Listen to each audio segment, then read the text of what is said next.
Olá, pessoal. Agora voltando com vocês para a nossa segunda e última parte da aula de sistema nervoso, certo? Agora vamos falar do sistema nervoso periférico. O sistema nervoso periférico ele é formado pelos nervos, gânglios nervosos e terminações nervosas. Essas terminações nervosas são responsáveis pelas sensações do nosso corpo, responsável pelo tato, pela sensação de frio, calor, pressão, a sensação do paladar e etc. Os nervos são fios muito finos formados por vários axônios dos neurônios. Eles são envolvidos por tecido conjuntivo e esses nervos transmitem mensagens de várias partes do corpo para o sistema nervoso central. Ou seja, essa informação ela chega ao cérebro e ela é transmitida para várias partes do corpo para que ela possa reconhecer o que o organismo está fazendo, tá ok? Aqui tem uma visão bem microscópica da bainha de mielina, certo? Aqui é uma célula, não é uma célula nervosa propriamente dita, tá bom? Ela é uma parte da medula, tá certo? E dentro dessa parte da medula, na massa encefálica também ela é presente, existem os gânglios nervosos, que são pequenos nódulos, e esses nódulos de gânglios nervosos, eles são ricos em neurônios, em células nervosas, tá bom? Que é o axônio, bainha de mielina. No próximo slide estarei mostrando para vocês como é a estrutura do neurônio, tá bom? O sistema nervoso periférico, ele é classificado quanto o tipo da inervação, certo? Quanto ao tipo de neurônio, ele pode ser sensitivo ou aferente, motor ou eferente e misto. Os nervos sensitivos ou aferentes são responsáveis, como o nome propriamente dito está dizendo, responsável pelas sensações. Já os motores ou eferentes são responsáveis pela movimentação do corpo e os mistos são responsáveis tanto pela movimentação quanto pelas sensações, por questão de sobrevivência do organismo, tá bom? Quanto à posição anatômica, né, questão da localização no corpo humano, ele pode ser classificado em nervos cranianos ou nervos raquidianos, como eu acabei de falar para vocês, tá bom? Na parte anterior da aula. O nervo craniano ele se constitui de 12 pares diretamente ligados ao encéfalo. Já os nervos raquidianos ou espinhais, eles são diretamente ligados à medula óssea. Vamos lá ver como é que é. Tá aqui, gente, ó. Ele tá bem descrito, bem delimitado, dá para vocês visualizarem bem o que é o sistema nervoso central, o sistema nervoso periférico, tá bom? O sistema nervoso central é toda a estrutura da medula espinhal ligada diretamente ao encéfalo. Ou seja, toda essa parte avermelhada é o nosso sistema nervoso central. Já o sistema nervoso periférico, voltando para o sistema nervoso central. O sistema nervoso central presta atenção, possui alguns pares de nervos diretamente ligados ao encéfalo, que são 12 pares. Já os nervos raquidianos, que é essa parte bem azulzinha, os pares de nervos raquidianos, que é a parte azul, está ligado ao sistema nervoso periférico, que são os nervos do restante do nosso corpo em si, tá bom? Vocês veem que toda essa parte azulada se constitui no sistema nervoso periférico. Vamos continuar. Os gânglios nervosos, como eu acabei de mostrar para vocês, eu vou mostrar novamente, é o aglomerado de corpos celulares de neurônios encontrados fora do sistema nervoso central.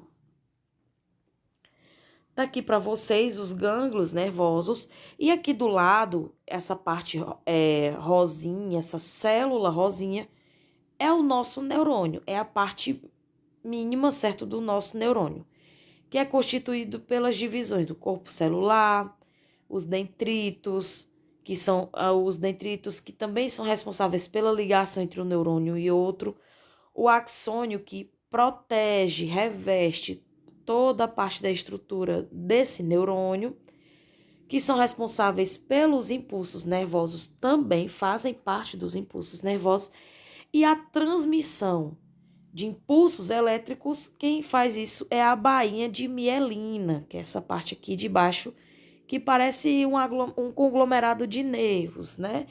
É a bainha de mielina, tá bom? Vocês lembram, já ouviram falar de uma doença chamada miastenia gravis? Pronto. A miastenia gravis é uma doença autoimune e essa miastenia, o que é que acontece no organismo?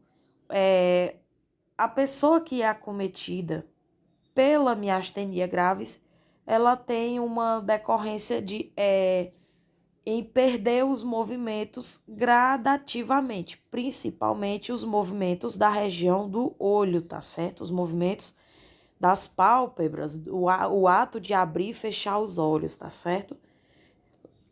É por conta da degeneração da bainha de mielina, que essa bainha de mielina ela é responsável pelos impulsos elétricos e pela questão da movimentação do corpo, dos impulsos nervosos, tá certo? As terminações nervosas, elas captam os estímulos do meio ambiente ou do meio externo e interno também, levando essas informações para o sistema nervoso central, para que o organismo, o corpo, reconheça aquela necessidade. Aqui eu vou mostrar para vocês, certo, sobre as terminações nervosas. Aqui é uma parte da pele e vocês estão vendo uma partezinha pretinha. Pronto, essa partezinha pretinha ramificada são as terminações nervosas. Ah, professora, agora que estou me lembrando de uma informação, professora. Essas terminações nervosas está ligada com a nossa sensação de dor em relação a uma insolação, a uma queimadura? Com certeza. Porque aqui, quanto mais superficial a queimadura mais dolorosa ela também é, por conta das terminações nervosas. Ela que leva a sensação de dor para o nosso cérebro, tá bom? Aqui mais uma vez, ó, tá aqui ela menos evidente em relação a outra figura, mas aqui também tem a presença das terminações nervosas. O material vai estar disponível também para que vocês possam fazer o download, tá bom? Como se divide o sistema nervoso periférico? O sistema nervoso periférico ele é dividido em sistema nervoso voluntário, somático. Quais são as ações desse sistema nervoso voluntário ou somático? O ato de andar, falar, pensar, movimentação das articulações. Já o sistema nervoso autônomo, que é o sistema nervoso visceral, ele é responsável por ações inconscientes, ações automáticas do nosso corpo, por questão de sobrevivência, batimentos cardíacos, controle da digestão, movimentação das vísceras. Esse sistema nervoso autônomo, ele é dividido em simpático e parasimpático, que eu vou aprofundar com vocês lá na fisiologia, tá bom? O sistema nervoso voluntário ou somático, ele é formado por nervos motores que conduzem os impulsos elétricos do sistema nervoso central para aquela musculatura estriada esquelética. Como foi falado para vocês, determina as ações de andar, falar, abraçar, correr, são os atos conscientes, tá certo? Aqui também para vocês, certo? Em relação ao esquema desses impulsos, para que a gente possa fazer as ações conscientemente, tá certo? Essas informações, elas são levadas do nosso corpo, do nosso instinto, para o cérebro capta essa informação e cada organismo reage de uma maneira, tá bom? Já o sistema nervoso autônomo ou vegetativo ou visceral é aquele que dá condições de vida para a pessoa, tá certo? Ele é constituído por nervos motores que conduzem os impulsos nervosos do sistema nervoso central para a musculatura lisa das vísceras, do coração, das glândulas hormonais, da pele, tá certo?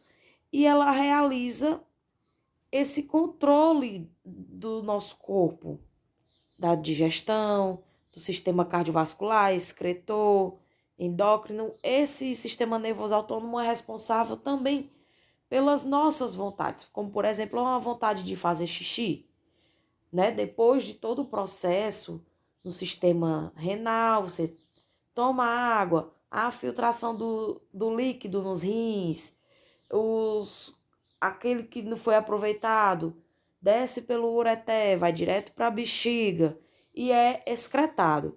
Para que haja essa excreção, há o estímulo nervoso da bexiga diretamente para o cérebro, o cérebro, opa, bateu a vontade de fazer xixi. E aí o organismo vai lá e faz a excreção desse líquido, tá bom? Os nervos do sistema nervoso periférico autônomo possuem dois tipos de neurônios.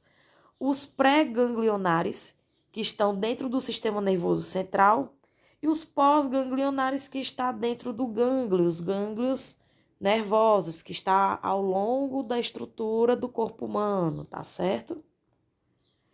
Aqui para vocês como é o funcionamento, tá bom? Os corpos celulares têm o estímulo diretamente do sistema nervoso central, passa pelos neurônios, ele estimula esse gânglio nervoso que está ao longo do corpo. Há também o neurônio pós-ganglionar, que leva a informação direta para o músculo. Nesse caso, eu estou demonstrando para vocês a informação, o impulso elétrico sendo levado para o músculo cardíaco, tá certo? Vamos continuar. O sistema nervoso autônomo, ele é dividido em duas partes. Sistema nervoso simpático e parasimpático. Gente, vamos associar aqui, tá bom? Presta bem atenção. Sistema nervoso simpático e parasimpático são ações, como eu coloquei bem frisado embaixo, ações antagônicas do organismo. Prestem bem atenção como é, tá bom? O sistema nervoso simpático, ele é aquele sistema nervoso, a parte do instinto involuntário, por questão de sobrevivência. O simpático é o instinto de luta ou fuga. Você não vai ficar com a mão no fogo. O sistema nervoso simpático, ele vai lá, opa, tá se queimando, tira a mão daí. Isso faz parte de um estímulo do sistema nervoso simpático. Já o parasimpático, ele estimula atividades relaxantes, atividades de repouso, como por exemplo, o ato de dormir, ele é uma ação do nervo parasimpático, tá bom? Prestem bem atenção, vamos associar. Simpático, luta e fuga. Parasimpático, repouso, parar, repouso, tá certo? Aqui eu trouxe para vocês a estrutura do sistema nervoso simpático e parasimpático, tá bom? E cada função que ela é responsável no nosso organismo, tá bom? Aqui eu trouxe uma figura bem mais ampliada para que vocês possam visualizar no material de vocês, tá bom? Pronto, estamos encerrando nesse momento o módulo de sistema nervoso e vamos para a próxima aula, tá certo? O material está disponível também aqui na descrição do vídeo, tá ok? Muito obrigada a todos e até a próxima aula.